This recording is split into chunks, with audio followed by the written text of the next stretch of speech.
Well, hello again, everybody. Welcome back to your favorite print-on-demand podcast, the Sales on Demand Show. I'm Adam Schneider, and this is episode 140. I'm calling this one Long Live Inflation. Sort of a tongue-in-cheek reference to the fact that the Queen died not that long ago, but we're also seeing a bunch of inflation. So yeah, let's dive right in. Got a lot to talk about. It's been a couple weeks since my last episode, and yeah, it's been good, but it's been just lots of news. So, personally, I'm still training for a half marathon, and this is going to be a much bigger challenge. Well, no, it's probably going to be about the right amount of challenge that I expected. I don't know that I'm going to do a half marathon ever again.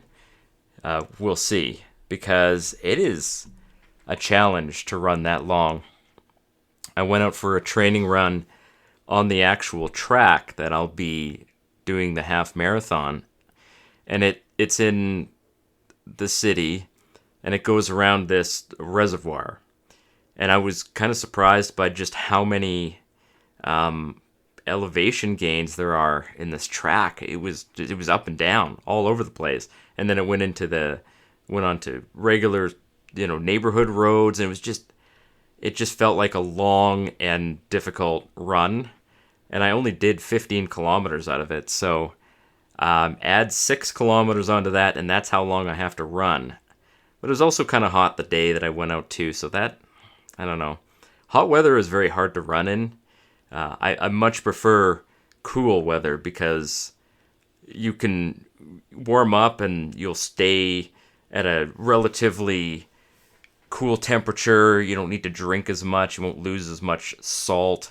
I mean, you lose a lot of salt, and it just really impacts your ability to run. So, yeah, hot weather, very difficult to run in, but we'll see. I know I'm going to be able to do it, but it's going to be really difficult to do. So, we'll see if I do it again next year. But anyway, it's also very weird that the weather right now is just really, nice. We haven't had our first snowstorm yet. And I'm sure some of you guys are like, you think I'm being facetious. I'm not. I am not being facetious or sarcastic. It is very common in Canada for us to get at least one snowstorm in September. I can't remember more than a handful of years where we didn't get a snowstorm. So I think that one possibly is right around the corner. And hopefully it's not going to hit on October 1st, because that's the day I have to run this half marathon. That would be very unpleasant, but that would probably be, it's probably going to happen now that I've said it. So there you go. I just basically made it happen. But speaking of the Queen's death, this one actually was kind of weird. A lot of people were really, really oddly affected by this, and I didn't really know what to think, because I kind of like the Queen. I don't love the Queen. I don't love the royal family, and I don't really care about anybody else in the royal family. Most of them seem like a bunch of spoiled rich brats, but the Queen, she seemed like something a little bit different. And I think what it is that she was alive during World War II, and she just acted like a normal person. She went out and learned how to fix vehicles during World War II. And then she just decided, I'm going to do everything I can to serve the community. She didn't ask to be queen. She didn't run for queen and get elected or anything, so she kind of got thrown into that role without any of her own consent being involved, and she decided to make the best of it. And then she just went ahead and lived basically forever. It's weird. I thought she was 99, but I guess that was Betty White. It's very interesting that these women who are cultural figures, they just seem to have almost everlasting life, but we all knew it was coming, and the Queen is dead, and now we have a king, and quite honestly, I don't really care about the king. He seems like I don't know if he's adequate or not. I describe him as being present and existing. I don't think anybody really loves him nearly as much as they love the Queen, and that's fine. Maybe the royal family will eventually become irrelevant.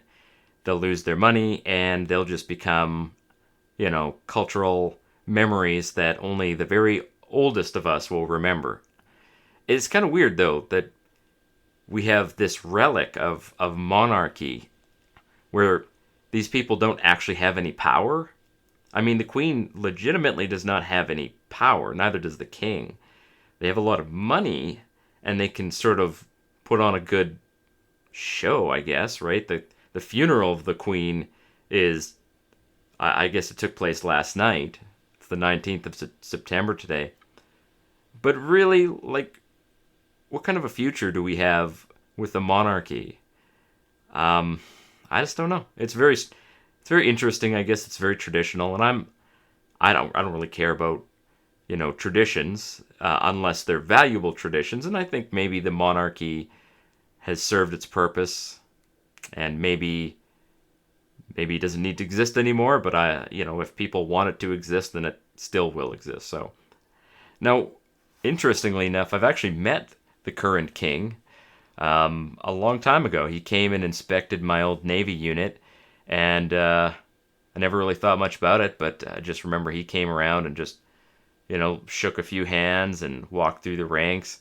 Never realized that he was going to be the king, never thought about it, never really even cared about it that much. It was just a thing that we did at the time, but I suppose that I've met the king. So there you go. Now let's get down to the real business here. Everybody's talking about inflation. It's still the number one thing that people are complaining about. And I've been really thinking about this. What is the best way to deal with this as a business owner and as a society in general? So now, a lot of the conversation that I have around this is on Twitter. And I think you may recall that I said I was suspended off of Twitter. Well, this is my fourth account. It's actually my original account. The very first Twitter account I created, kind of forgot about it. And I tried logging in with the email address, and I was like, oh, it's still here. I have a Twitter account again. So maybe I'll try to keep this one from getting suspended, just like the other three were, but we'll see. But been seeing a lot of people talking about inflation and money. And I'm struggling with what to do with my money now that I actually have some money. It seems like just in time for me to start making some real money, now the value of that money is being very rigorously degraded. When I think about how I might have fared, like even if I still earned the same amount of money I did 2 years ago, there is no way that I could have paid the bills that I have today. There is no way. Like, food has gone up tremendously. There's been something like 30% inflation in food since 2020. And I think something like 18% of that has just been in the last year. It's been insane. And I like food, right? I have 4 people I got to feed here. So we got to buy a lot of food. And then, the cost of everything else has gone up as well. But food in particular is a big one. Fuel, of course, went up. Although that's not a big one because we don't do a lot of driving. But when we do, it costs a lot of money. So inflation is a big deal. There's no way that I could have been able to deal with this with my old wages. So I'm literally, it saved me that I'm now a business owner working from home. But I know not everybody has that same thing going on. So how do we deal with this as a society? And what's going to happen in the future? Obviously, the money is just degrading and it's just basically eroding down to nothing. But what do you invest your money in? Because silver and gold are good kind of hedges, but they don't really increase in value to the same degree. Silver has gone up a little bit. Gold has gone up a little bit less than silver. It still is difficult to find any kind of investment that'll give you a reasonable return. Obviously, Bitcoin's not one of them. Nobody who's, smarter than, well, I mean, some people are investing in Bitcoin right now, but it's not exactly, turning a lot of heads at the moment. Although I still think that Bitcoin has a good future. But we need something that's real money. We need a medium of exchange that isn't going to basically turn into nothing. And this is a real problem because in history, there have been other currencies that literally turned out to be worth nothing. And we're not talking about the Venezuelan bolivar or something like that. We're talking about currencies in the United States. There have been, and I learned this a long time ago, but I'm trying to recall exactly what it was called. There was like the Continental, the very first issued currency on the continent of the United States. I think before the U.S. even became an official country, they had a paper money called the Continental, and they used it to finance the Revolutionary War. And after the war was over, the Continental basically became worthless. And then, of course, you have the example of the Confederate dollar. So the dollar that existed during the Civil War was issued by the Southern states, by the Confederate states. It basically lost all of its value, and nobody accepted it after that, right? So there will come a point when the US dollar is basically going to become worthless, and we already see the cracks forming. So the cracks are forming in the dominance of the US dollar in terms of oil, right? So I don't mean to bore you guys with geopolitical stuff here, but the reason that the US dollar is so popular around the world is because people use it to buy and sell oil, right? That's been the tradition. And the US kind of enforces that with their military. And it's called the petrodollar. It's a big thing. Look into it if you want to. You can read all about it. But the cracks are showing because Russia is no longer using the petrodollar, obviously. They're selling their oil, though. They're selling it to China. They're selling it to India. I believe they're selling it to Pakistan. And they're selling it for other currencies other than the dollar. So this was actually something that's unheard of before. Nobody dared selling oil or anything without using US dollars. But now Russia has basically said, well, to heck with it, I'm going to do it anyway. And the value of the ruble, it did plunge when they first invaded Ukraine, but now it seems to be back to where it was before they invaded Ukraine. So whatever pain the people are experiencing in Russia, and they probably are experiencing some pain. I mean, we're all experiencing pain because of the sanctions.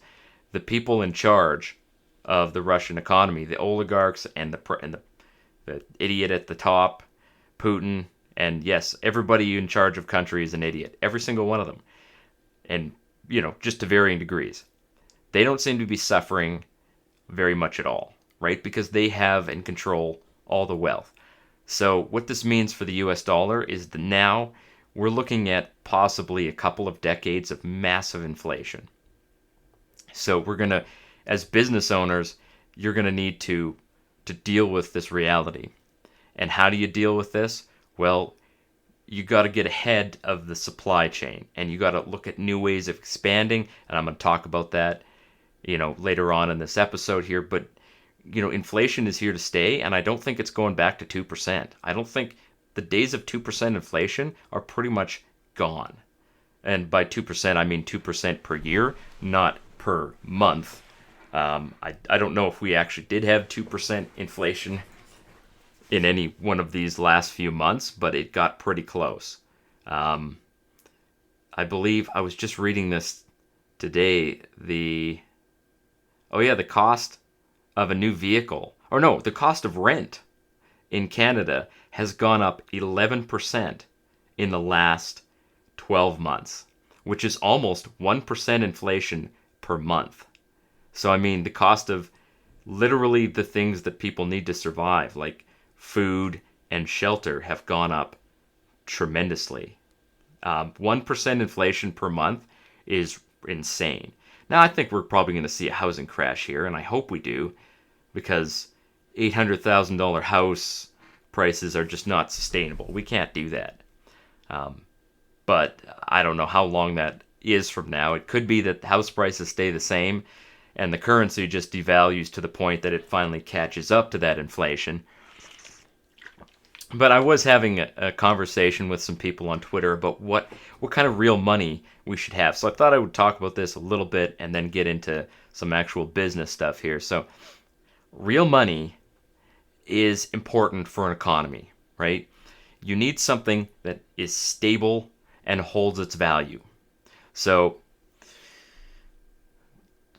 there's a lot to unpack on just saying that, but basically what was traditionally used as money for, thousands of years was gold, because you can't print gold. You have to go and dig it out of the ground, and it takes a lot of work, and it's very valuable relative to its size. So even just one small little coin's worth is tremendously valuable, right? The U.S. used to have $20 gold coins, and it was an ounce of gold. And you could buy basically a $2,000 suit with that 1 ounce of gold. So in many ways, gold is actually almost too valuable to use as everyday money. But that's what silver, basically gold and silver together, kind of fill in, for each other. So gold is for major purchases, silver is for everyday, just buying groceries or whatever. So gold and silver together could be money if we were willing to use it, and if we basically agreed as a society to use it. And I think we're going to go back to something like that. But it doesn't have to be gold and silver. We need something that has value and can be traded. But silver is difficult to trade over the internet. It is possible to do, but it's not quite as easy as just sending an e-transfer, something like that. And this is where cryptocurrencies probably will start filling in. Things like Bitcoin, Ethereum, all of those cryptocurrencies. People will say, yes, if you want to buy this thing for me on eBay, then send me, 0.200 Bitcoins. I don't even know what Bitcoin is worth about $20,000 per coin right now. So whatever the going rate is for Bitcoin, you can trade Bitcoin over the internet. It's an instantaneous transfer. It's really easy to do. And basically the government can't even stop it. So somebody on Twitter was saying, well, the government can just outlaw Bitcoin. Well, the government can outlaw a lot of things. That doesn't mean that people will stop trading Bitcoin, right? There's literally no way for the government to stop people from trading a cryptocurrency. It is impossible to do. Just like in China, it's impossible for the government, who has banned Bitcoin. Regular people in China, as far as I know, are not allowed to own Bitcoin, but they do. They're also not allowed to go on Twitter, but they do. And they're not allowed to go on Facebook, but they do, right? So people will find a way around these bans, and they already are. So the idea that the government will just ban Bitcoin and it'll go away is stupid. That's not how it's going to work. Besides that, we're talking about a situation where the US dollar becomes worthless. So how is the government going to enforce anything when the people who do the enforcing aren't getting paid? Right? That's something that these people just aren't thinking about. They're assuming that the situation that exists now will still exist into the future, but that's not what we're talking about. So at some point in the future, I anticipate that business owners and regular people will start using other things as money. And there could be 5 or 6 different things that people trade as money. Maybe you'll have silver coins for when you want to go to a grocery store and just buy something from the grocery store. Maybe you'll have gold for when you want to buy a car or something like that. And maybe you'll have crypto when you buy things over the internet. It is entirely possible that we'll have multiple forms of money running concurrently. And maybe There's no reason that the government's going to give up on paper money, but I mean, we'll see. Basically, what happens when paper money fails is that they just reissue it. But who's going to trust it, right? When nobody wants your old paper money, they're not going to want the new paper money. So it'll probably just be a cycle of the government is going to release new paper money, and the new paper money is going to fail, and then just going to try it again. But meanwhile, people are still going to be trading these alternative money sources, these alternative currencies, and probably that's what the economy is going to be. Now, I don't see this happening in the next 10 years. I don't really know. But as a business owner, you need to be looking, how can I expand my business? How can I create growth now so that, when things get bad, that, that business will still be there, right? People are not going to stop buying things just because the currency collapses. It's not how the world works. When you look at every other inflationary event where money basically hyperinflated into nothing, people still needed things. And because we still have the machines and the labor to make those things, people are still going to want them. So I don't think it's going to be like Fallout 4 or something like that, where, it's a nuclear apocalypse. I don't see that being the situation. People are going to lose a lot of their purchasing power, but it's not going to be this giant apocalypse. It's just going to be a very difficult time for a lot of people.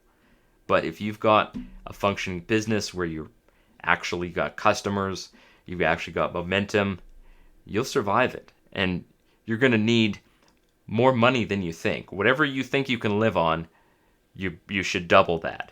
You should double it or triple it. And that's how much income you need right now to sustain you through one of these downturns, because it is going to cut into your income, right? So you've got to be looking for these income sources right now so that they're ready to go when this hits. And I don't know, maybe it's going to be a year. I think we're going to hit a pretty severe downturn within 12 months here, because it should have already hit, but they're putting it off by printing more money and inflating the money. So they can't do that forever. Now, getting down to the actual meat and potatoes of it, I am getting ready for quarter four.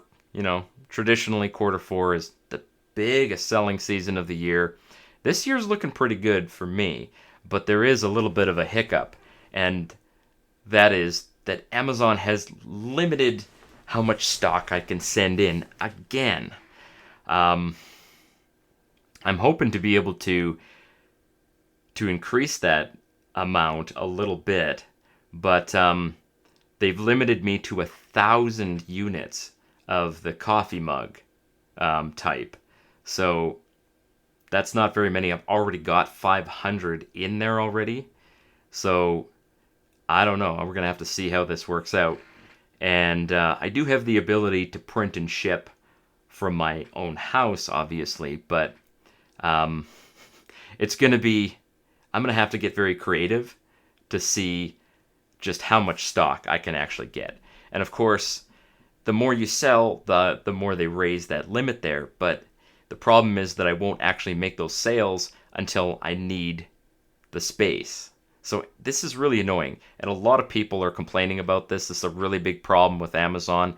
They limit how much actual storage space they give you, and it's basically, for seasonal sellers, this is almost the kiss of death.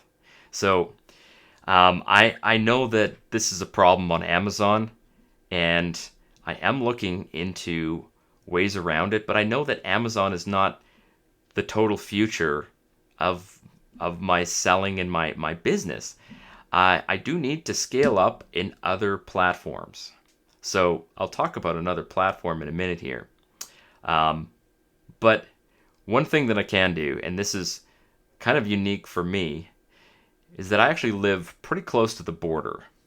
So I think what I'm going to be doing is making a last minute trip across the border with about 10 or 15 boxes of mugs in probably early November, and I'm just going to ship them from the other side of the border. instead of waiting for UPS to get them across the border, I'm actually going to drive them there myself, drop them off at a UPS facility with Amazon's discounted, shipping label on it, which hopefully will get it checked in before the Christmas rush.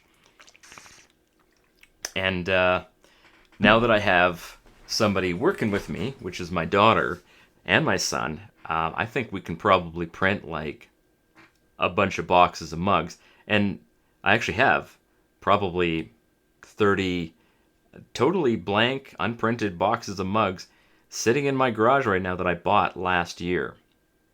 I probably should start looking at buying some more because they're just going to keep getting more and more expensive. But I'm really glad I bought those last year. I bought a whole pallet of them. I bought 60 cases of mugs, and I only have used half of that so far. So I bought them for about $1.50, and I bet you right now they would cost quite a bit more than that if I could even get them. I haven't really looked into it, but I can't imagine that they've gone down in price. So that's kind of my Hail Mary throw last minute thing. I'm going to do the best I can to try and send more stock. But one of the ways that you can improve your Amazon stock limit is to get rid of anything that's not selling. So I've been actually going through all of my listings, the ones that I have sitting at Amazon in the warehouse, and I've been getting rid of stock that I know is not going to sell. Now, in years past, I would just leave it there to see if I could sell it over Christmas, but I don't think I can afford to do that this year. I have to get rid of it so that I can increase how much stock they'll let me send. There's just, I can't see any way around it. I don't want something there that's not going to sell. So I've been basically getting rid of old stock that is just worthless. It sucks because you're destroying something that is technically valuable, but there's just no way around it. So that's something I'm going to have to deal with again this year. Now, one of the cool things about another thing that I'm selling, which is the precious jewelry, and I've talked about this a little while ago, but it's actually going pretty good. I've got one listing that's selling quite well for the precious jewelry. The blessed thing about the precious jewelry is that it's a completely different type of stock than the mugs. So Amazon doesn't count the inventory of the precious jewelry against my other inventory. So I can actually send 1,000 units of that on its own. And I'm hoping to increase that. I'm hoping that I can build up my sales to get, I would like to get $100,000 worth of sales this year. We'll see. Because I don't think Amazon will actually let me send that much stock in. But I feel like I can scale this up pretty good over the next year. And then that should do it. Now the last thing, I'm looking at expanding my business. So I've been looking into Walmart. Been really looking at Walmart, and I got to do a little bit more research on Walmart because I just don't really know enough about it. It isn't that much different from Amazon, and that's good because learning a new platform would probably be fairly challenging. But Amazon is basically trying to take over as a competitor to Amazon. So they've got their own warehouses, they've got their own online, portal that people shop through, and they have the ability to advertise. So they've basically got all of the same stuff that Amazon does, and I just don't think that they have the same level of selling that Amazon does. But it is something that I will need to look into because I just don't think that Amazon is going to cut it for long-term sustainability. And, that's Amazon.com, of course. Amazon.ca and other, platforms might be good too, but I've got to find some really good products to send to those platforms. I don't think mugs is the right product to send to other platforms, so I'm going to have to look and find the right product to send. And if I do find something and I find a way to do it, I'll be sure to let you guys know. So there we go. That's it. That's the show. It was a little bit of a long and disjointed show, but hopefully you guys got something out of that. We'll see you guys possibly next week, possibly in 2 weeks. I'm averaging a show every 2 weeks, which I think isn't too terrible. I'm trying to get it down to a week at the most, but it's busy. So, in any case, you guys have a great week, and we'll see you next time.